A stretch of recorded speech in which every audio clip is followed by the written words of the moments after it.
Les santé publiques travaillent excessivement fort pour retracer les cas. La rougeole continue de se propager au Québec. 30 cas ont été confirmés depuis le début de l'éclosion à la mi-décembre, selon les plus récents chiffres de la santé publique. Les Laurentides demeurent la région la plus touchée, suivie de Montréal, Laval et la Montérégie.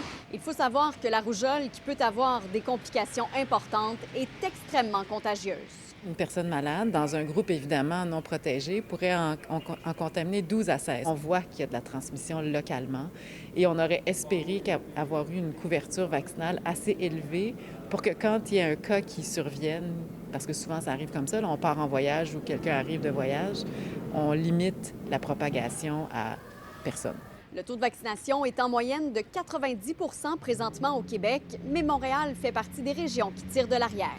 Ce qu'on voit dans cette éclosion-ci, c'est qu'il y a quand même beaucoup de jeunes adultes qui ont entre 25 et 35 ans.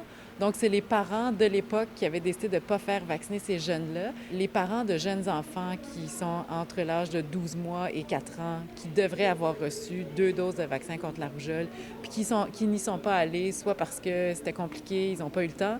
Bien, c'est le temps d'y aller pour faire remonter la couverture vaccinale. La vaccination, c'est quand même le meilleur moyen de se protéger contre cette maladie-là, pour laquelle on n'a pas de traitement spécifique. Donc, quand on attrape la rougeole, on attend que ça passe. Puis, si jamais on se ramasse aux soins intensifs avec une encéphalite, il n'y a pas grand-chose qu'on puisse faire de plus qu'il y a 50 ans. Le théâtre Rialto à Montréal est le dernier lieu en lice à avoir été fréquenté par une personne infectée par la rougeole. Les gens qui ont assisté au spectacle de ballet de la compagnie Fever Up le 21 février entre 20h et minuit doivent s'isoler s'ils ne sont pas protégés contre le virus.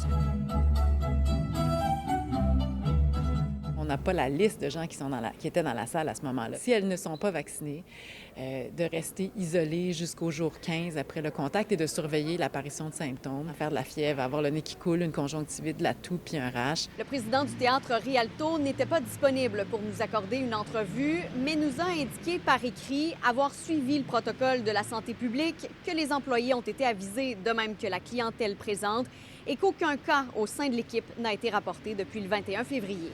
Il y a une éclosion de rougeole en ce moment au Québec. Est-ce que ça vous inquiète, ça? Ah, bien oui. Ben ouais. Beaucoup. Les enfants sont à la garderie, donc c'est comme ça peut être propagé rapidement comme à l'intérieur, comme on n'y est pas avec ça. Là.